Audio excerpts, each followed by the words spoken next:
You claim that governments are failing us. What do you mean?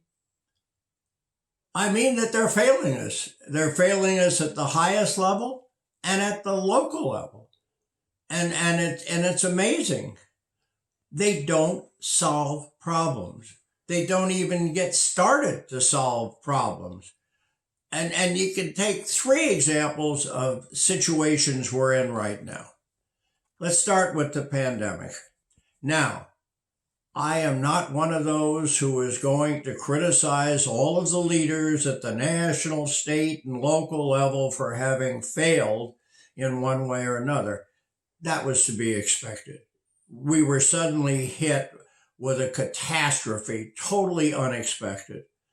And we were dealing with a disease that we didn't know anything about, and different kinds of experts were giving different kinds of advice and then changing the advice. So I am not one of those who is going to, climb all over the poor guys that had to make the decisions and the poor gals that had to make the decisions, because a lot of the governors were lady people, and so were the mayors. What I do criticize, though, is one phase of it. And I think that it is criminal almost that they failed in that. At the beginning, there was one thing that everyone agreed on. We were all on the same page. All of the experts, scientists, and political figures said that the most important job we had was to protect the vulnerable. The vulnerable meant older people, especially those with other health problems. And they didn't protect them. It's mind-boggling how little they did to protect them, and in many cases took steps that endangered them. It is truly a dreadful failure by government, and you can't find any excuses for it. They should have solved the problem. Let's get to another one. The homeless. We have been dealing with the homeless for years now. Now, I lived through the Depression. I'm one of the few people around that can remember what it was like to live through the Depression. I lived right through the middle of it, the 1930s, and was traveling, so I kind of saw it all over the country because I was in show business. But primarily, I was a New Yorker, and so I saw the homeless problem in New York. I saw the so-called Hoovervilles. Hoovervilles were little camps that were put together by people that made makeshift little shelters. And I saw them in Central Park. I saw it in Riverside Drive. I saw the people on the streets who were trying to sell apples to get a few bucks together so that they could find a flop house where they could sleep at night and get enough money for a meal. We had real poverty, and we had people that were absolutely homeless through no fault of their own. But we didn't have people on the sidewalk.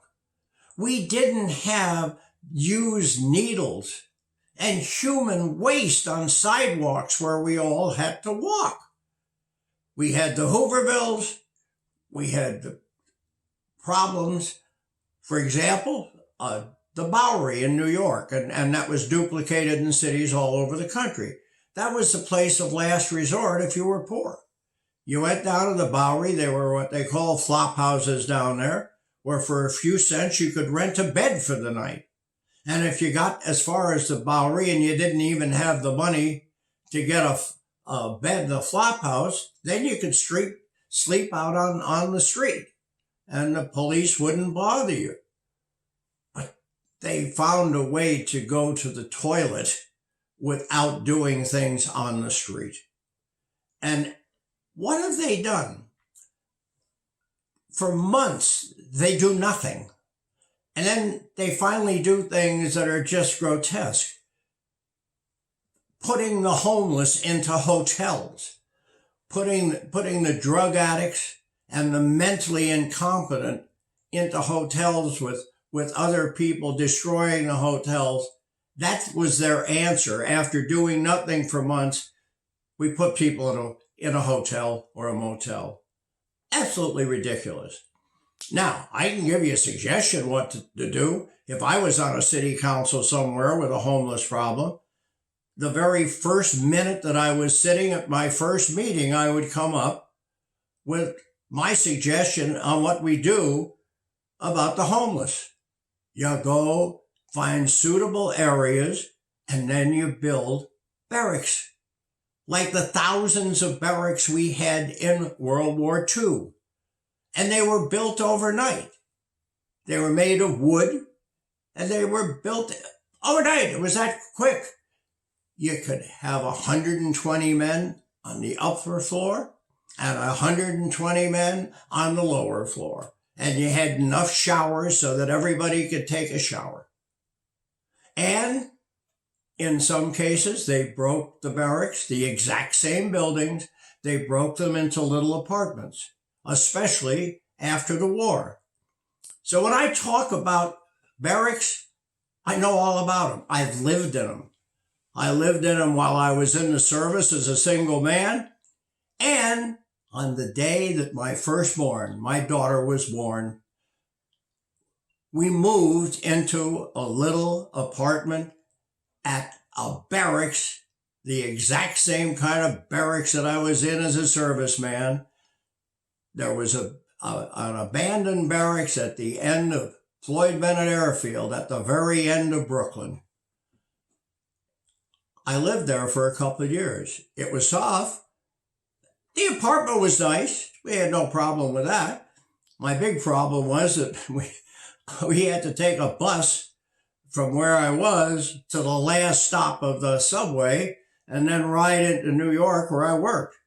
And that took me about an hour each direction every day. But that is how you solve a problem.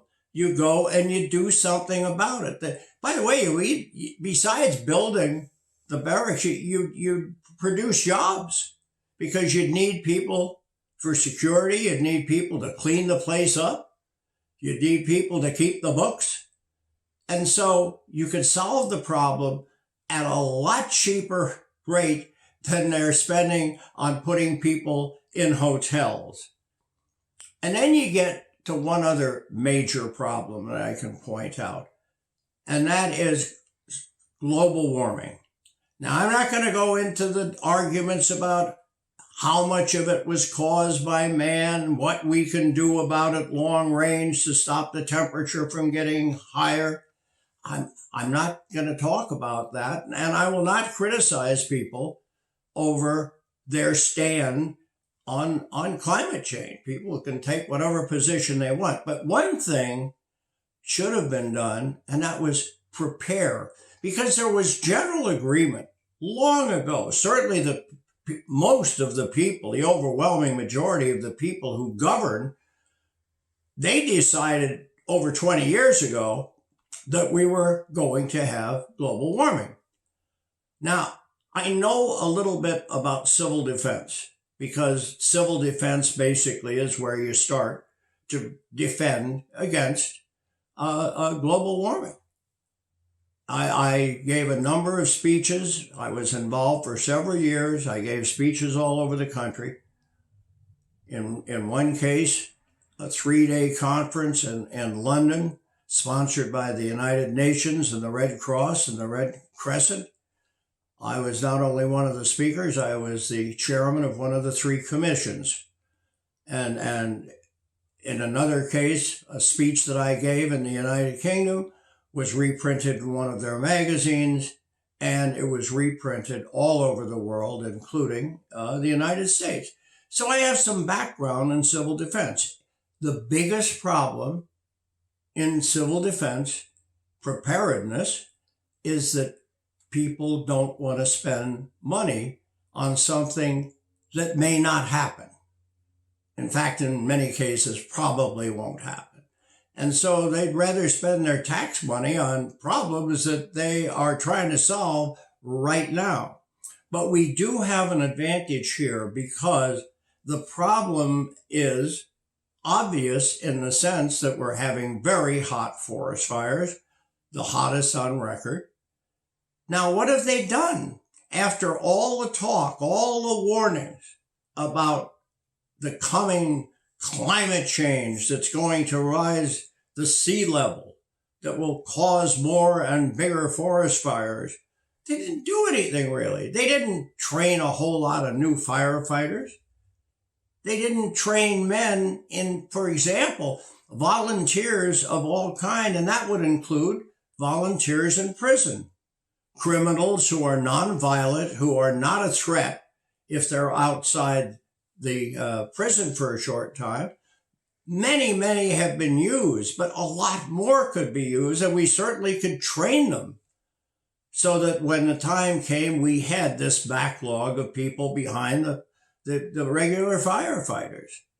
And we have to get more airplanes because that's crucial, especially at the beginning. And we should get the military involved. They could convert military aircraft overnight into firefighting aircraft. They're doing that in countries all over the world. We've got to do things. We got to solve problems. We got to stop talking about problems and solving them. Whether it's the pandemics, whether it's the homeless, whether it's the climate change, whatever. We've got to get people who will sit down and solve the problem. I haven't even figured yet what they do at these meetings, but they sure are not solving problems.